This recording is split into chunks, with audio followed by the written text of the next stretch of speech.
tarde a todos os internautas que estão nos acompanhando. Desculpa o atraso, alguns problemas técnicos aqui para o início do nosso debate virtual. Hoje nós vamos discutir um tema muito importante quando se trata do ensino de língua escrita, que é justamente o ensino de ortografia. E para falar desse tema, convidamos a professora Maria José Nóbrega, vai nos acompanhar nessa discussão. Professora formada em Língua e Literatura Vernáculas pela PUC de São Paulo, com mestrado em Filologia e Língua Portuguesa pela USP, atuou em programas de formação continuada junto ao MEC, a Secretaria Estadual de Educação de São Paulo e a Secretaria Municipal de Educação de São Paulo. Atualmente, ela é professora do curso de especialização em formação de escritores do Instituto Superior de Educação Vera Cruz, na capital paulista, e assessora várias escolas particulares. Também é consultora pedagógica das revistas Carta na Escola e Carta Fundamental, da editora Confiança, coordenadora dos projetos de leitura da editora Moderna e organizadora da série Como Eu Ensino, da editora Melhoramentos. Nesta série, ela é autora do livro Ortografia, que foi publicado em 2013. E é sobre esse livro que hoje nós vamos conversar. Boa tarde, professora. Boa tarde, Andréa. Boa tarde, internautas. É um prazer, finalmente, conversar com todos vocês. A gente estava aqui ansioso, torcendo para que a conexão se estabelecesse o mais rápido possível. Vamos lá. É verdade. Antes de nós começarmos as perguntas, eu gostaria, em nome de todos daqui, de agradecer as pessoas que participaram, né, enviando perguntas. Vou falar primeiro das 5 top, que eu brinquei que são as 5 top, são as 5 primeiras perguntas que chegaram para nós. Então, vou agradecer nominalmente a Betânia Barreiros S. Henrique, que é de Osasco, de São Paulo, da Adriana Guzmão, que mandou a pergunta pelo Face, Nazaré C. Aquino, Serra, no Espírito Santo, a Luciene, de Jacareí, São Paulo, e a Luísa Chipo. Não tenho aqui a cidade, mas agradecemos da mesma maneira. As perguntas dessas pessoas, de outros internautas que foram feitas, eu vou inserir nas minhas perguntas, nas nossas orientações aqui, e delas, algumas eu vou fazer diretamente para a professora. Vamos começar então. A primeira questão é definir aquilo que o livro trata com tanta propriedade, que é a questão do ensino de ortografia, uma ortografia reflexiva. Eu vou começar então pela pergunta da Luciene, de Jacareí, que tem bastante a ver com isso. A Luciene diz o seguinte: muitas vezes ouvimos de professores de anos iniciais do ensino fundamental que não se trabalha com questões ortográficas com os alunos, pois não é algo reflexivo, mas memorização. Como poderíamos auxiliar o trabalho dos professores no que se refere ao ensino das questões ortográficas de modo reflexivo? Que é a proposta do seu livro. Andréa, essa questão acho que é muito oportuna. Como é que é o nome da internauta mesmo? Luciene. A questão da Luciene é muito interessante, porque assim, durante muito tempo a gente aprendeu a se debruçar sobre as escritas iniciais das crianças, quando elas ainda não dominam o sistema de escrita alfabética, e compreender que ali tem pensamento, tem reflexão, tem hipótese a respeito de como o sistema funciona. E durante muito tempo a gente achou que na hora que a criança compreendesse que as letras representavam sons da fala, e que ela ficasse alfabética, então aí se esgotava a possibilidade de reflexão. Isso revela, às vezes, que a gente precisa conhecer um pouco mais o objeto que se ensina, no caso, a ortografia. Há muitos conteúdos que precisam ser memorizados, mas há muitas regularidades que podem ser ensinadas sem sobrecarga da memória. Então, é essa a abordagem que a gente tenta fazer, exatamente dar a conhecer que regularidades são essas e orientar o trabalho no sentido de promover uma reflexão a respeito de como as relações entre as letras e os diferentes valores que elas podem apresentar acontecem. Ok, então, para que todos entendam bem essa linha de trabalho, né, da ortografia de uma maneira reflexiva. De acordo com a obra, a senhora afirma o seguinte, que investir pesado no que é regular e frequente Isso reduz drasticamente o número de erros dos alunos. De uma maneira geral, qual é a diferença dessa linha de trabalho e para a tradicional, que a senhora acabou de citar justamente a questão da memorização, da repetição, de reescrever palavras para tentar memorizar? Qual é a diferença, as diferenças fundamentais entre essas duas linhas de trabalho? Bom, eu vou falar da minha experiência como estudante, que provavelmente deve ter sido a experiência de muitos. Quando havia um problema ortográfico identificado no trabalho, havia um erro no texto, a professora assinalava e eu tinha que escrever algumas vezes aquela palavra de maneira correta. Variava um pouco do humor da professora, de 5, 10, às vezes 15 vezes. O que estava subjacente a isso? A ideia de que a gente aprendia a escrever memorizando. Portanto, cada palavra errada, escrevendo algumas vezes para memorizar. Só que não é assim que a gente aprende nada. Normalmente, há padrões, há regularidades que permitem que a gente, analisando a posição da letra na palavra, a letra que vem antes e a letra que vem depois, a gente consiga antecipar muito assertivamente, pelo menos que letra é em algumas situações, em outras, uma possibilidade, que no caso de você ter mais de uma letra competindo para representar um som no mesmo lugar, seria o caso de procurar um dicionário para esclarecer. Um exemplo é o uso do R2R. Não é preciso recorrer ao dicionário para saber se uma palavra é com R ou dois R. Se você analisar a posição e início, mesmo que o R seja forte, jamais você terá dois R's. Em posição final, a mesma coisa.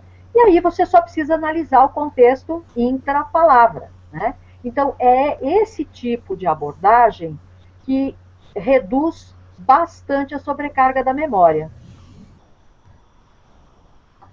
E é isso que faz, por exemplo, o aluno poder antecipar algumas questões e eliminar algumas dificuldades na hora da escrita, por exemplo. Por exemplo, Andréa, se o estudante está com dificuldade de saber se ele tem que colocar C ou C cedilha numa palavra como paçoca, né? Se ele olhar a letra que vem depois, vendo que depois é o O, não poderia ser o C apenas, precisa ser o C cedilha, porque a letra C só representa esse som quando depois você encontrar a letra E ou I. Então, é esse tipo de análise. Agora, se ele tiver na dúvida se paçoca é com C cedilha ou com dois S's, a coisa mudou de figura. Porque entre duas vogais, quando a segunda vogal é O, poderia tanto ser C cedilha como dois S's. Aí, luz amarela. É melhor não arriscar, é melhor consultar o dicionário. Isso que é bacana, a gente não vai trabalhar para não ter erro nenhum, porque isso é uma meta inatingível. Todo mundo que escreve recorre ao dicionário para esclarecer como se escreve uma ou outra palavra. E é preciso não deixar a criança titubear. Na dúvida, dicionário, que é o pai dos sabidos, não dos burros, como as pessoas brincavam antigamente. Mostrar para o aluno que o dicionário é um instrumento importante no momento em que ele está produzindo um texto, por exemplo. Ele pode acompanhar o aluno nesse momento, não é? E a gente consulta o dicionário não apenas para saber o sentido de uma palavra, mas também para saber como se escreve. Uma coisa muito divertida é que se uma criança, por exemplo, acha que paçoca é com dois S's, e ela vai tentar achar e não encontra, ela muitas vezes reclama, nossa, esse dicionário é muito ruim, nem a palavra paçoca tem aqui. E é bacana ajudar a criança a deduzir que se ela não está achando onde ela pensa, isso pode ser um índice de que ela está procurando com a letra errada. Vamos dar uma olhadinha na paçoca com C cedilha, se eu estava achando que era com dois S. Então, esse tipo de uso do dicionário, de estratégia para deduzir, quando você não encontra numa determinada letra, pode ser outra, isso é bacana e é importante trabalhar em sala de aula. Então tem até técnica, né? Desenvolver as técnicas de uso de dicionário também com as crianças. É verdade. Professora, duas questões que estão muito ligadas ao ensino de ortografia, duas inseguranças ou duas reclamações até, são de algumas interferências externas, né? A questão ortográfica, a escrita do aluno. Uma delas, que o professor Fiorin chama até de internetês, que isso já vem há um tempo, desde que a internet apareceu nas nossas vidas, já é uma questão que é levantada com frequência, e difícil trabalhar, mostrar para o aluno que tem uma função em cada contexto, né? Então, vamos pensar um pouquinho até que ponto isso realmente interfere. Mas uma questão que aparece no livro, que é importante igualmente, a questão das marcas da oralidade, que estão influenciadas pela questão regional, pelo falar dos pais, da família. Como fazer nesse sentido, né? Que estratégias usar para que essa questão, que é tão próxima do aluno, tão cotidiana, não interfira tanto, né, na produção de texto dele, na questão da oralidade especificamente? Olha, eu vou começar a responder sua pergunta de trás para frente, falando exatamente da questão da oralidade. Quando uma criança está em processo de alfabetização, ela se apoia fortemente na fala. Quem já acompanhou uma criança se alfabetizando ou dá aulas para a criança desse segmento, sabe que a criança precisa oralizar tanto para ler como para escrever. A leitura silenciosa ainda não se coloca. E nesse sentido, ela se apoia fortemente na língua falada para escrever. E uma primeira hipótese ela tenta representar os sons da fala com letras que ela julga um a um, aquele som, aquela letra. Então, por exemplo, uma palavra como girafa, a criança pode escrever com a letra J, porque se ela quisesse escrever girafa, ela usaria o G. Né? Ela começa a meio que fazer com que as letras sejam especializadas para representar determinados sons. Isso é o que se chama valor de base. Por exemplo, a letra G ocorre mais vezes com G. Por exemplo, é só você imaginar, tem 3 vogais que ela pode virar o G, quando depois é o A, o O ou o U. Quando vier qualquer consoante, depois também é G, ela só dá G quando é E e I. Portanto, ela tem mais oportunidade de ver a palavra funcionando como G. Por isso ela usa. Quando ela quer representar o G, ela usa o J. Então, é um sistema, ela de algum modo simplifica o sistema ortográfico. Só que não é assim que as coisas funcionam. E, portanto, ela vai ter muitos erros, principalmente logo depois que ela compreende o sistema de escrita alfabética, nessa tentativa de representar. E aí o bacana é conversar com as crianças que a gente fala de um jeito e escreve de outro. E que lugares são esses? E apoiar um pouquinho em certas regularidades que têm a ver com a própria gramática da língua. Um exemplo, a gente costuma falar o em contextos em que você tem o ditongo ou, por exemplo, anel de ouro, bolsa de couro, ele pegou, ele viajou. Esse ou de final de palavra é um ou dos verbos. Viajou, comprou, participou. Se eu começar a mostrar para as crianças que tudo que corresponde a ações que um personagem numa narrativa faz, por exemplo, você fala ou, mas precisa escrever ou, você vai construindo regularidades. Nesse caso aqui, regularidades apoiadas naquilo que é a morfologia, que tem a ver com essas orientações gramaticais que a língua dá. Tempo, modo, pessoa e número, aqui no caso dos verbos. Com relação ao internetês, a gente trata como uma enorme novidade a questão, por exemplo, de usarmos muitas abreviaturas, simplificarmos a escrita. Só que isso sempre houve na língua. Basta abrir um dicionário, que é um suporte à prova de qualquer suspeita, para ver que todos eles apresentam lá a sua lista de abreviaturas, não é verdade?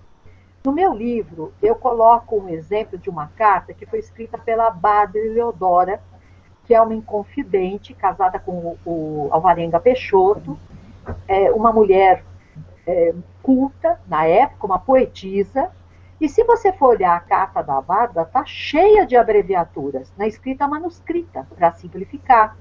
Então, o que é importante entender também, quando a gente fala em internet, se você entrar no portal do Letramento ou em outros portais, você vai encontrar uma quantidade enorme de textos que não são escritos, aspas, no internetês. Então, de novo, qual é a questão? É a questão da adequação. Quer dizer, esse internetês acaba servindo para essas comunicações mais online, simultâneas, sincrônicas, de mensagens em que há quase uma simultaneidade na conversa, quase como se fosse uma conversa oral. Então, eu não tenho medo do internetês, não. Os próprios fóruns de discussão de internet, eles são, as pessoas que participam se corrigem, né? Então, se alguém coloca alguma bobagem, algum erro ortográfico, ou reduz demais, eles mesmos se corrigem. Então, depende do seu público-alvo, para quem que você está enviando, pensar mesmo nessa adequação de linguagem de cada gênero, de cada situação. É isso, também acho, André. Uma próxima questão. Então, pensando no aluno, em que momento a interferência direta do professor nessa correção do texto do aluno, nessa produção, qualquer produção que seja um exercício, em que momento que essa questão da interferência direta na ortografia deve acontecer? Porque nós estamos pensando em alunos, alguns deles que estão ainda se apropriando, né, da escrita, estão conhecendo ainda. E nesse momento, porque é uma dúvida, é uma questão, né, para os professores, em que momento interferir diretamente para o aluno, marcar isso para ele? Olha, tem uma questão que eu acho que com relação à ortografia, que é perversa, a palavra é essa, né? É que muitas vezes a gente faz uma coisa que o bom senso diria que não é para fazer. Por exemplo, faz algum sentido avaliar o estudante por alguma coisa que ainda não foi objeto de ensino? Não, ninguém, brincando, colocaria na prova algo que não ensinou. Mas a ortografia parece que está liberado. Você pode corrigir tudo, mesmo aquilo que tenha sido objeto de reflexão ou não. Bom, o resultado disso é desastroso, porque isso não garante a aprendizagem, porque é muito difícil que o estudante possa se apropriar de todas aquelas regularidades que estão implicadas naquela produção. Então, o que é importante é que o professor vá apontando aquilo que foi objeto de reflexão. Conforme ele vai estudando, por exemplo, ele vai fazer com que as crianças descubram quando é que se usa um ou dois R's. Então, ele organizou lá um ciclo de atividades, organizou um corpus de palavras para as crianças classificarem. Depois, elas reescreveram as regras que elas descobriram. Depois ele fez um conjunto de atividades para sistematizar e garantir que elas se apropriassem. Aí ele começa a dar dicas. Olha no seu texto, vê quantas palavras em que palavras você usou a letra R. Está tudo bacana? Você usou um onde tinha que ser um, dois onde tinha que ser dois. Nessa hora você pode fazer intervenções. Os outros problemas que você identifica, você pode ir anotando como tópicos futuros para trabalhar numa outra sequência de atividades. Então, quer dizer, trabalhar, cobrar o que efetivamente foi sistematizado em aula, com atividades, principalmente, e o que ainda não posteriormente. Mas desde o início... Andréia, eu acho que tem uma coisa que a gente precisa separar, que é corrigir e revisar, né? Enquanto a tarefa de corrigir é uma prerrogativa do professor, porque, em geral, implica atribuir nota, implica em verificar se a criança aprendeu ou não algo que está sendo ensinado, revisar é prerrogativa do escritor. qualquer escritor que produz um texto tem como parte da sua tarefa, de preferência não imediatamente após a produção, voltar para o texto, verificar se está adequado aos propósitos comunicativos, se tem alguma coisa que ele gostaria de ajustar, se tem algum erro ortográfico que escapou. Então, eu acho que desde o início é legal a gente começar a orientar as crianças para revisão, não exatamente para correção, mas sempre selecionando. Tem que tolerar a imperfeição se a gente quer que a criança escreva bem. Porque se eu também vou apontar todos os problemas, e são muitos, porque quando uma criança está aprendendo a escrever recém-alfabética, ela ainda não sabe separar as palavras, ela tem problema de interferência na fala, ela não consegue, não sabe essas regularidades posicionais em relação ao contexto, ela não sabe pontuar, quer dizer, tem muito, se eu for marcar tudo isso, é melhor desistir, não é verdade? Então a gente tem que ir com muita delicadeza, apontando sempre algo, mas com muita delicadeza.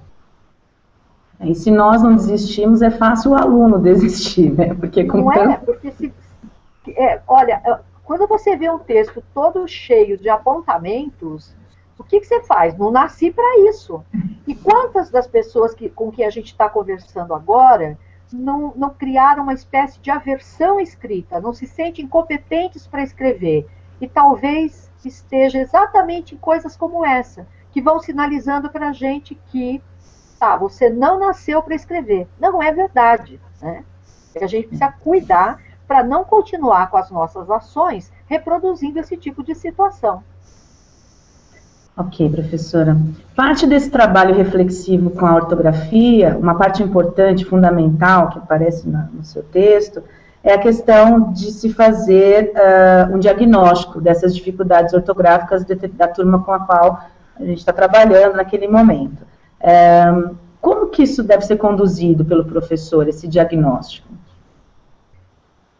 Eu penso assim, saber, em qualquer tipo de conteúdo que você vai ensinar, ter dados objetivos a respeito dos saberes das crianças, do que elas sabem, do que elas precisam aprender, é essencial para o professor organizar a sua prática de modo a ampliar as capacidades dos estudantes. Com ortografia não é diferente. Eu costumo propor uma situação de um reconto de um texto conhecido, pode ser um conto, uma lenda, uma fábula, ou então a transcrição de um texto que a criança sabe de memória. A ideia, para que o diagnóstico de fato responda aos saberes do estudante, é não deixar que as crianças tenham acesso à versão escrita do texto, para você exatamente ter clareza de que aquilo que você vê registrado no papel corresponde de fato às hipóteses dela. E aí eu organizo uma grade exatamente para isolar e descrever os problemas. Isso eu estou como exemplo no meu livro, exatamente quais são os pontos que o professor tem que olhar. Porque aí o que acontece? Não basta só dizer que está faltando letras. É preciso ser mais preciso nessa avaliação. Está faltando letras porque tem um problema de interferência da fala, como no exemplo que eu dei há pouco, está faltando U porque a gente fala O, ou está faltando o R em carro, por exemplo. Porque aí não tem um problema de fala, porque o R de rato, que eu escrevo só, é o mesmo som. Então, ele pode funcionar para representar esse som que a gente chama de R forte. Então, ter uma descrição precisa com indicadores me ajudam a saber quais são os problemas que são de alguns alunos, de todos os alunos, de apenas um, e poder orientar a minha atividade, planejar o meu trabalho, sabendo o que eu preciso tratar no coletivo e o que eu vou ter que trabalhar já em pequenos grupos ou mesmo individualmente com alguma criança específica. Ok, professora. Para quem está chegando agora, o nosso debate, acessando agora, Estamos discutindo o livro Ortografia, da professora Maria José Nóbrega, a respeito do ensino reflexivo da ortografia. Professora, isso nos ajuda, essa questão de se fazer o diagnóstico, isso nos ajuda, então, a definir conteúdos por ano, por exemplo, nesse processo, para não ter uma coisa pré-disposta, pré-definida, mesmo porque as turmas são muito heterogêneas. Esse diagnóstico funciona nesse sentido também? Sim. Imagine que a escola inteira está organizando o diagnóstico. É possível você definir o que precisa ser trabalhado em cada ano, mas também é possível você pensar numa trajetória, porque, na verdade, a questão da reflexão ortográfica, ela se coloca para o aluno que já compreendeu o sistema de escrita alfabética. Ele precisa ter compreendido que as letras representam o som da fala. A partir daí, eu diria que, se a gente considerar que esse trabalho está se consolidando no primeiro ano, no segundo e no terceiro, a gente poderia investir bastante no que é regular. Então, trabalhando com as regularidades morfológicas para ajudar a reduzir as interferências da fala na escrita, e com as regularidades contextuais para a criança saber quando ela usa uma letra ou outra, dependendo da posição na palavra, se está no início, no meio ou no final da palavra, ou também da vizinhança, que letra que vem antes e que letra que vem depois. Isso baixaria bastante a quantidade de erros já nos primeiros anos do ensino fundamental. A partir do terceiro, do quarto e quinto ano, a gente já poderia começar a investir nas palavras irregulares, e aí sim a gente vai ter que apelar um pouco para a questão da memória, mas é possível também trabalhar com um raciocínio morfológico. Por exemplo, eu não sei escrever laranjeira, é com G ou com J, mas eu sei escrever laranja. Laranja como que é? Podia ser com G? Não. Então, a palavra laranja pode me ajudar a escrever laranjeira. Então, é possível também, você trabalhando com a ideia da família de palavras, potencializar essa questão da memória. Eu acho que seria mais ou menos essa rota para pensar numa progressão dos conteúdos. Certo. Eu vou inserir aqui, então, a pergunta da Betânia Barreiros, de Osasco. Ela diz o seguinte: trabalho com alfabetização e letramento no primeiro ano. Quando os silábicos e alfabéticos começam a perceber que uma mesma letra pode fazer dois sons, como S com som de Z. Também sabem que existe a letra certa para a ortografia ficar correta e se preocupam em escrever corretamente. Por que essa preocupação não se mantém nas séries posteriores? Percebo o abandono do cuidado com a ortografia por parte dos alunos. Como trabalhar essa importância desde o primeiro ano? Nós falamos um pouco da questão da inserção a partir do primeiro ano, mas acho que essa preocupação dela é de que depois isso vai se perdendo, né? Como manter esse trabalho? Então, eu acho que vai perdendo, porque a gente também, enquanto educador, não mantém a criança viva pensando sobre isso. Uma coisa que é preciso ter cuidado é quando a criança ainda está se alfabetizando, não me parece que é exatamente o momento de insistir muito pesadamente na escrita convencional. É preciso, de certo modo, deixar que ela escreva de acordo com as suas hipóteses.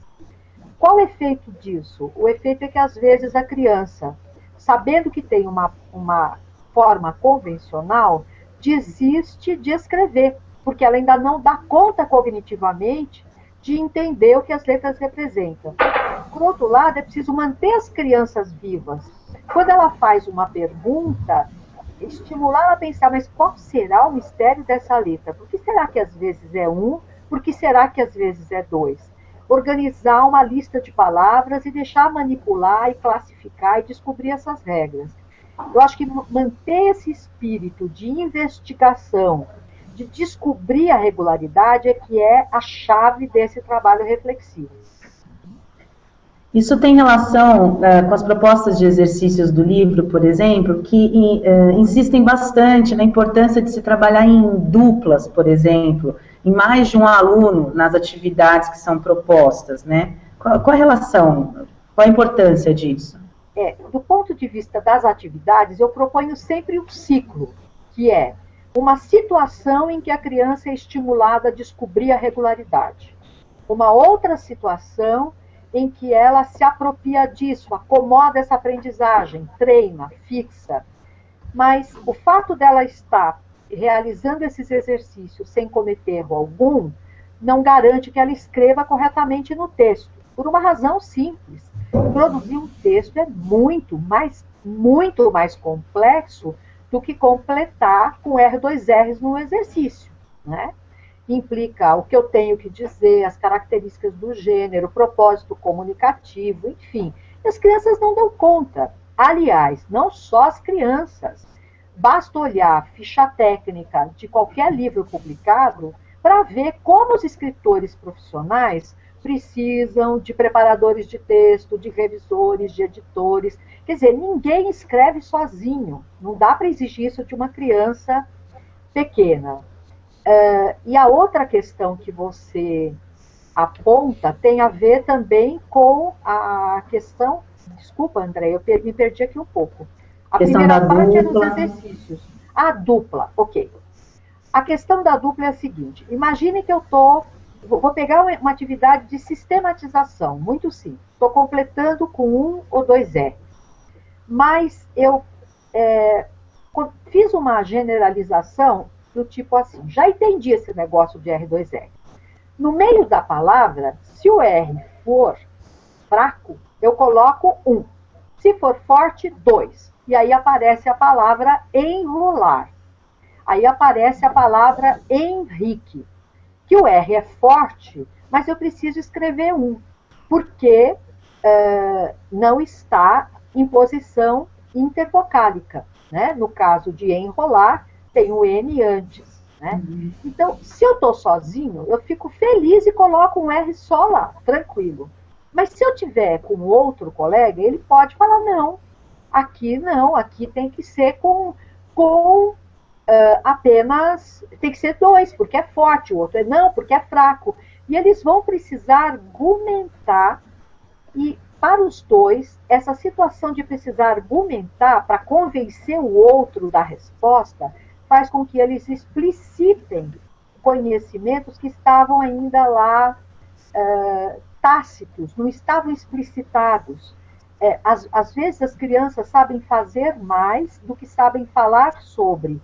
Então, a dupla, trabalhar em dupla e elaborar essas atividades em dupla não é para facilitar, pelo contrário, é para criar uma situação de fazer pensar e de fazer com que eles explicitem as regras que orientam a escrita o emprego de uma ou de outra letra. O que para eles fica mais significativo, eles acabam internalizando com mais facilidade justamente essas regras, essas regularidades, e assim que funciona. Né? Eles se escutam e escutam o outro. E às vezes explicam de um jeito que a gente não conseguiria explicar. Tem um exemplo muito legal, que é uma dupla discutindo quando é que emprega o M e quando é que emprega o N. E aí um dos meninos da dupla fala, mas eu não entendo esse negócio, eu não sei quando é que é um, quando é que é outro. E o colega explica para ele deste jeito. Depois do M, você só pode colocar P e B. E aí o menino, nossa, que legal, que bacana. E quando a professora me contou, ela não conseguia atinar o que tinha naquela explicação que era diferente da dela. Só que o garoto estava explicando na ordem que a gente grafa. Primeiro a gente grafa o M para então grafar o P e B. A explicação que normalmente a gente dá é só se usa M antes de P e B. E ele explicava, depois de M a gente tem que colocar P e B. E fez toda a diferença para aquele garoto. Então, às vezes também aproximar a linguagem. Às vezes a orientação de um colega, chega numa linguagem mais próxima do que a do professor, e aí a criança aprende. Ok. Os exercícios propostos, eles são divididos envolvem, né, 3 etapas. Então, a primeira é encontrar essas regularidades, né, o que se repete na língua, depois sistematizar as regularidades e aplicar as produções de texto. Vamos pensar um pouquinho nesse papel do professor aí. São atividades que exigem uma preparação anterior à aplicação delas e uma participação importante do professor, né? Como esse professor tem que se comportar nesse ensino, nessa linha de trabalho? Qual é o papel dele nesse trabalho? Então, às vezes o que é complicado nessa situação, uma vez eu me lembro de uma fala de uma professora num dos cursos que eu dei que dizia assim: como é difícil a gente ensinar alguma coisa de um jeito diferente daquele que a gente aprendeu. Então essa é a primeira questão, eu preciso romper com aqueles modelos.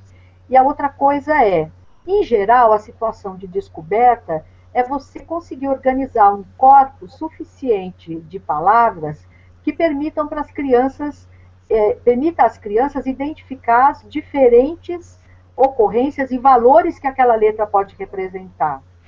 Depois, os exercícios de sistematização são os que mais a gente sabe fazer, porque antigamente é um pouco otimista da minha parte, mas é o que mais se faz com ortografia, né?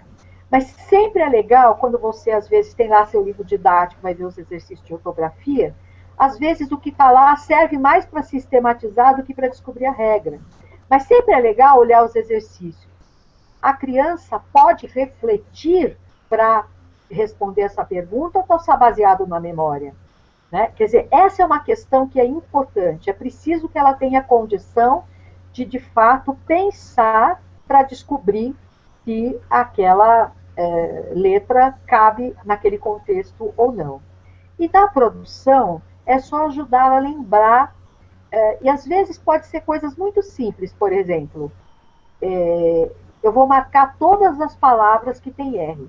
Existem palavras que estão certas e palavras que podem estar com o uso errado da letra. Mas a ideia eu crio uma condição que favorece o estudante observar. E eu pergunto, todas as palavras que estão marcadas no seu texto têm a letra R. Você acertou todas? Quer dizer, isso é uma ajuda que eu posso fazer para tornar observável na produção.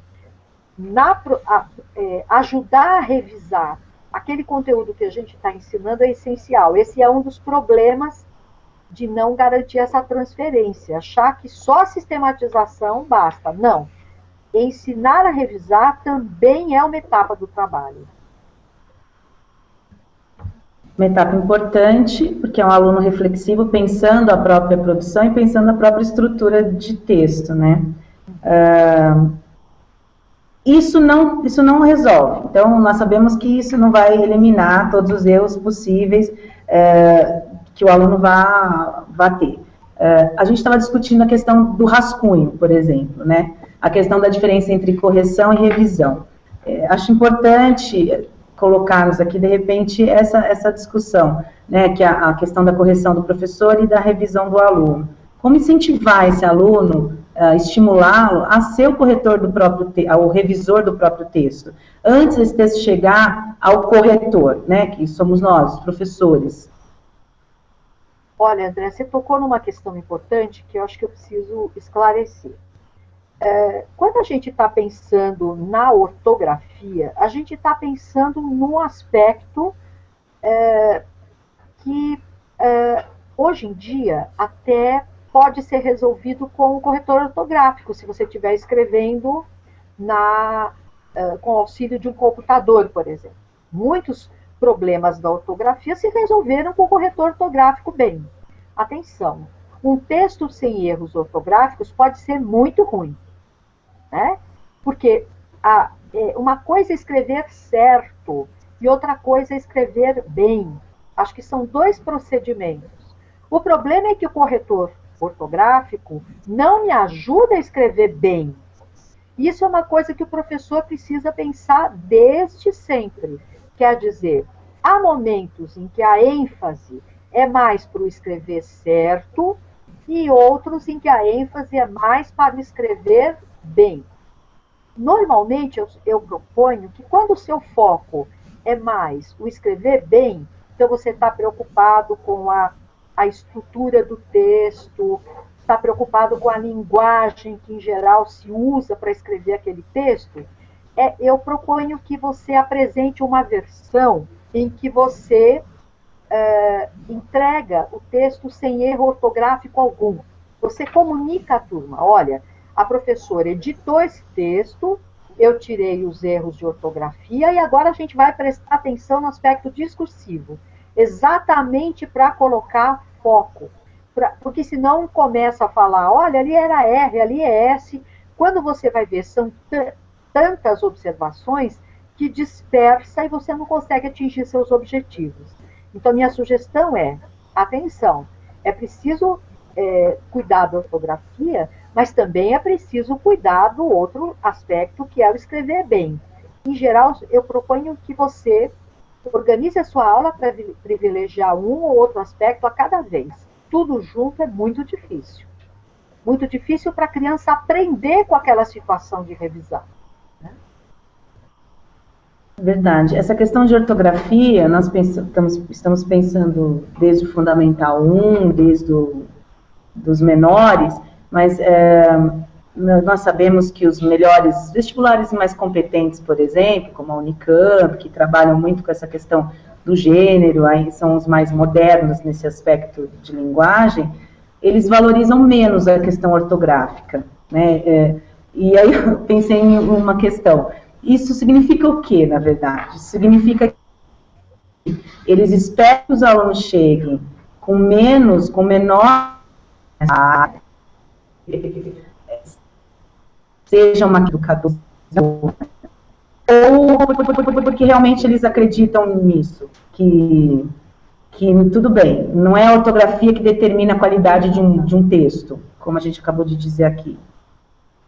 Então, Andréia, teve uns probleminhas aqui de recepção do seu áudio, mas vamos ver se eu conseguir captar a sua pergunta. De qualquer maneira, qualquer coisa você volta com ela. Okay. Mas a questão é o seguinte, quando você está fazendo um teste, você está numa situação específica, que você tem lá um tempo da prova para responder, para dar conta de produzir aquele texto. Isso pode ser tanto o vestibular da FUVEST, da Unicamp, ou a redação do Enem. Né? Você tem lá um tempo. Nas práticas sociais não é bem assim. Em geral, você produz um texto, dá um tempo para o texto ficar na gaveta, para você voltar com a perspectiva, com o olhar do escritor. Então, imagino que seja um pouco também, considerando as condições de produção, que você tem que os vestibulares têm esse tipo de atitude. Saber que não teve o distanciamento suficiente. Agora, qualquer dessas matérias, dessas reportagens, pérolas do Enem, pérolas que saem na imprensa, em geral, crucificam exatamente os erros ortográficos, né, das redações publicadas. Mas, em geral, existe uma coisa que é importante a gente considerar. Existe uma maior tolerância de qualquer um de nós para quando você escreve errado uma palavra menos frequente. Escrever você com C cedilha no vestibular certamente vai fazer o corretor ficar um pouco incomodado com você, porque é uma palavra muito frequente. Então, é esse cuidado que a gente precisa ter. Né? Agora, o que é interessante em situação escolar, é sempre possível você se aproximar mais das condições de produção. Né? Isto é, não peça para o aluno revisar imediatamente após a produção. Dê um tempo para que ele se distancie do texto, porque você vai se surpreender com as coisas que ele consegue ver no dia seguinte. Ok, professora. Nas perguntas dos internautas, surgiu uma questão, assim, uma dúvida, uma insegurança, ou até uma ansiedade mesmo, que eu acho que tem a ver um pouco com os pais, né? Os pais podem participar, porque nós dissemos assim, que às vezes as questões orais, até da realização de como os pais comunicam, também influenciam nos erros, né? Então os pais estão perguntando se tem alguma coisa que eles podem fazer que possa ajudar em casa, alguma atividade, mesmo que lúdica, que possa ajudar o filho a ter um sucesso, a melhorar a escrita. Olha, em relação à ortografia, eu acho bastante arriscado você pedir apoio da família para ajudar a ensinar. Por uma questão simples. É muito provável que os pais vão reproduzir aquela maneira pouco reflexiva da qual a gente estava falando no início.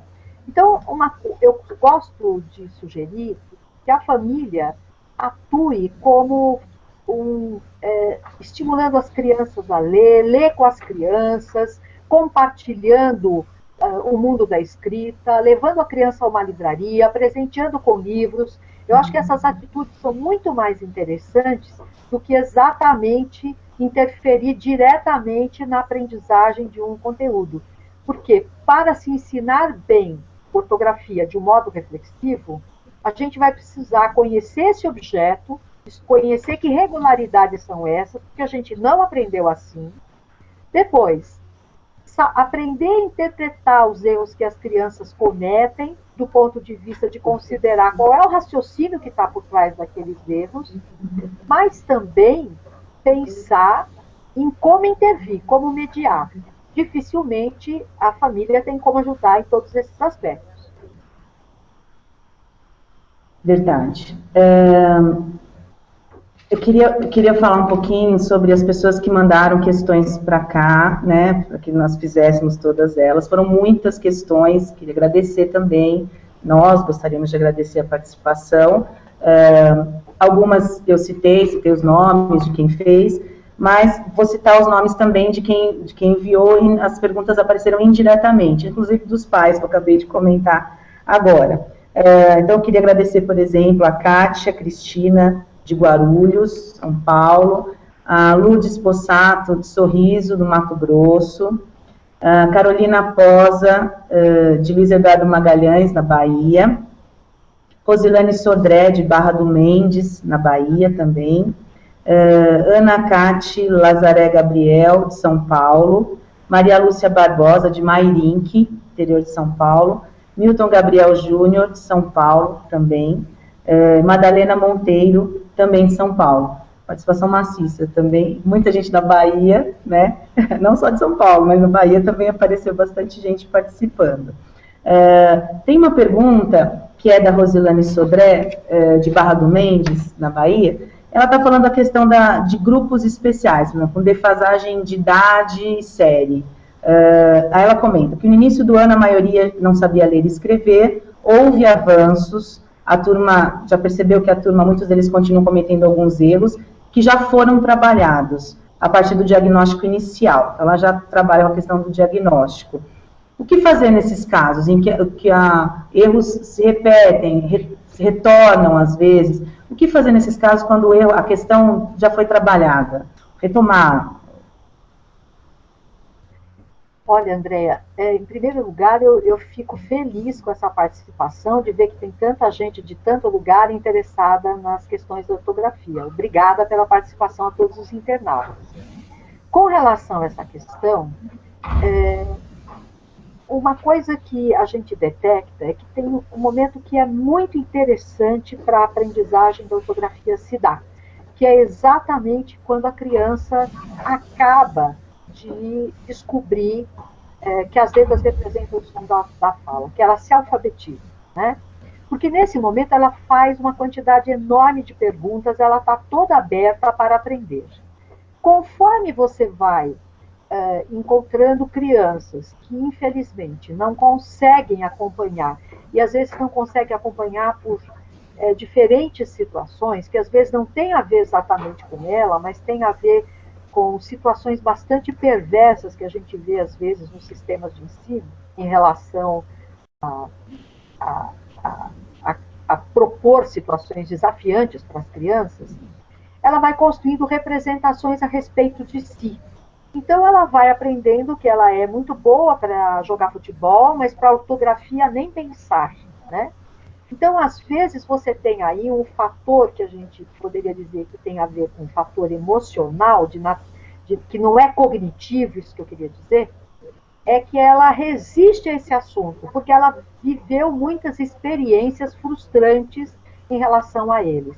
Então, eu acho que nessa situação, se o professor investir fortemente no que é regular e ir ajudando a criança a identificar os seus progressos, é uma saída. Quer dizer, nessa situação eu tenho duas coisas para fazer. Uma é romper a resistência que ela tem, e a segunda é, de fato, fazer ela aprender as regularidades. Então, se o professor conseguir criar situações em que ela seja bem-sucedida, que ela se saia bem, isso vai fazendo com que ela comece a achar que o bicho não é tão feio assim, que dá para encarar. Então, pensando nisso, e o aluno que carrega esse erro mais velho? Então, por exemplo, alunos que chegam no 8º, 9º anos, com problemas ortográficos não esperados mais. Como realizar esse trabalho, assim, minimamente? Como pensar nisso? Isso é um vício já? O aluno consegue reverter essa situação? Eu imagino que sim. Até que ponto? Como nós, professores, podemos fazer esse trabalho de forma que eles tenham sucesso nessa questão? Olha, normalmente, mesmo que a escola, vamos imaginar a situação mais dramática, que seria a escola não fazer nada em relação ao ensino de ortografia. A própria situação comunicativa de participar de atividades de leitura, de atividades de produção de texto, faz com que a criança vá melhorando o seu desempenho. Quer dizer, se você pegar um texto de uma criança dos anos iniciais e comparar com o texto de anos finais, você tem uma redução de erros, né? Agora, a gente sabe que tem crianças que são, que nessa situação espontânea conseguem resolver melhor os problemas do que outras. Uma saída, por exemplo, é usar o computador com o corretor ortográfico ativado, porque aí você tem um feedback imediato da palavra, aparece lá a marca do corretor apontando que há um erro ali. E ensinar, esse feedback imediato costuma melhorar a ortografia de muitas crianças, eu estou falando de Fundamental 2, principalmente agora, tá? Consegue fazer com que ela melhore a sua escrita mesmo na manuscrita. Crianças que escrevem bastante no computador, tendo esse feedback, acabam também melhorando sua escrita. Mas tem aqueles que vão ser excelentes leitores e escritores e errar muito. Eu me lembro que quando teve essa última reforma ortográfica, o Rui Castro, que é aquele biógrafo, jornalista e cronista fantástico, uma das crônicas que ele escreveu na Folha sobre o assunto, ele disse que ele não ia se preocupar nem um pouco com essa última reforma ortográfica, que ele ia deixar tudo isso para os revisores dele cuidarem, né? Então, veja bem o que ele está dizendo. Eu vou escrever errado porque eu sei quem vai olhar o meu texto para mim.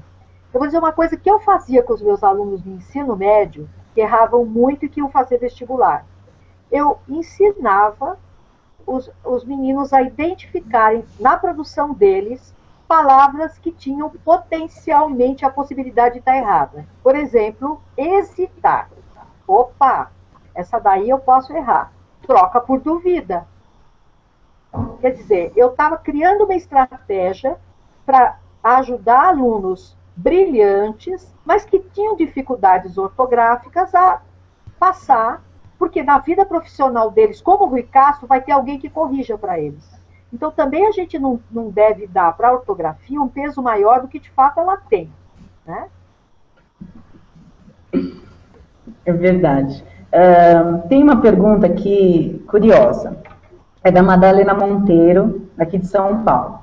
Ela diz assim: no Nordeste é muito comum os professores em formação continuada defenderem que a maneira como o alfabeto é recitado naquela região do Brasil é mais favorável para que os alunos compreendam o uso de determinadas ocorrências ortográficas, como o uso do G, que eles denominam como G, que a gente estava até comentando, do J e do G. Você concorda que isso tenha influência Como abordaria ou fundamentaria essa discussão com eles? Olha, em geral, o nome das letras ele é orientado por um princípio que tem um nome bem bonito, que chama princípio acrofônico. Quer dizer que no nome da letra você escuta um valor que ela tem. Se eu digo G para a letra G ou G para a letra G, dependendo da região tem um nome, eu vou ter só uma pista diferente. Mas nas duas situações a gente tem pistas. Uma para que a letra represente o som de G e na outra para que a letra represente o som de G. Eu acho que isso não interfere, não. É uma estratégia com pouco resultado, no fim. As crianças precisam aprender o nome da letra, mas não é isso que não é a variação regional do nome da letra que vai facilitar ou não, né? Certo. Tem uma outra pergunta aqui, da Cristina dos Santos, de Guarulhos, e ela diz o seguinte: trabalho com formação de professores na rede municipal de Guarulhos. Atualmente estamos empenhados também no PNAE, Pacto Nacional pela Alfabetização da Idade Certa. Gostaria de saber qual a melhor forma de atrelar o trabalho de reflexão sobre ortografia, proposto aqui, à produção dos gêneros. Então, quando a gente está pensando na ortografia, reparem que a ortografia ela não impacta num gênero específico, porque ela vamos dizer que ela é transversal. Qualquer gênero que eu estiver escrevendo, eu tenho que escrever corretamente as palavras. Então, na verdade, é possível você desenvolver uma sequência de atividades para estudar um determinado funcionamento de uma letra e revisar palavras que tenham aquela letra, seja qual for o gênero. Porque quando você está estudando o gênero, você está fazendo uma abordagem mais discursiva e a ortografia, ela tem a ver com padrões da escrita e não exatamente com esse aspecto mais do escrever bem, como eu tinha falado. Tem uma definição no seu livro que fala a questão da hipercorreção. Né? Então, a gente fala muito do erro, fala muito, né, do aluno desconhecer qual é a regularidade. O que seria a hipercorreção, por exemplo? Eu vou explicar de um jeito bem simples a hipercorreção. Quando a gente toma um medicamento para um determinado problema físico, em geral, alguns deles têm efeitos colaterais. Né? Então, a hipercorreção seria exatamente uma espécie de efeito colateral da aprendizagem. É você fazer uma generalização indevida. Eu vou pegar o exemplo que eu dei do pegou. Né? A gente fala pegou, mas escreve pegou. E fala viajou, mas escreve viajou. Aí ele vai escrever professora, né? E coloca esse ou. Mas esse é um erro que não tem a ver com a fala, ele não fala assim. Mas tem a ver com ele achar que esse daí deve ser um daqueles ous que vira ou na hora de falar. Então, a ideia é a gente estar atenta que esse tipo de erro, a gente chamaria de um erro inteligente na medida em que a criança está tentando aplicar a regra. Saber que aí a gente precisa mostrar, olha, tem o que é o mesmo. E até, às vezes, organizar uma listinha de palavras que tem o e palavras que tem ou. Né? Não sei se ficou claro, André. Sim, perfeito. A questão, voltando à revisão do próprio texto pelo aluno, o livro propõe algumas estratégias, não só o aluno revisar o próprio texto, mas troca de texto. Quais seriam essas estratégias? Como que isso poderia acontecer em sala de aula? Quando você vai olhar o seu próprio texto, normalmente você tem uma quantidade enorme de aspectos que você tem que olhar. Se ele está adequado ao gênero, se as questões de coesão estão bem amarradinhas, se as palavras estão escritas corretamente. Então, são muitos aspectos para olhar. A ideia de fazer isso em parceria é exatamente ajudar a controlar essa operação que às vezes é tão difícil e sempre colocar um foco para aquela tarefa. Então, você pode, primeiro, fazer uma revisão coletiva, em que você ajuda as crianças a aprenderem os procedimentos de revisar, depois partir para a dupla, depois partir para um trabalho mais individual, em que eu olho o texto do colega, é sempre mais fácil achar o erro do texto, no texto dos outros, até chegar ao meu. Acho que o meu próprio texto, né? Esse percurso, eu acho que ajuda bastante. Ok, professora. Bom, eu gostaria de agradecer novamente a participação de todos. Estamos aqui finalizando uma conversa com a professora Maria José Nóbrega sobre o livro Ortografia, Como Eu Ensino, da série Como Eu Ensino, da editora Melhoramentos. Foi uma conversa muito enriquecedora. Eu acho que para quem teve dúvidas, mandaram perguntas, nem todas puderam ser respondidas, mas na sua grande maioria eu tentei inserir aqui na nossa discussão. E essa conversa sempre continua, estamos abertos à participação dos internautas que se interessarem. Gostaria de agradecer à professora a disponibilidade, a clareza com que respondeu a todos os questionamentos, e passo a palavra, então, para nós encerrarmos esse nosso encontro tão produtivo. André, eu queria agradecer a sua mediação e agradecer o SEMPEC por essa oportunidade tão agradável de poder estar conversando com as pessoas que estão exatamente na sala de aula e pensando em desenvolver um trabalho bacana.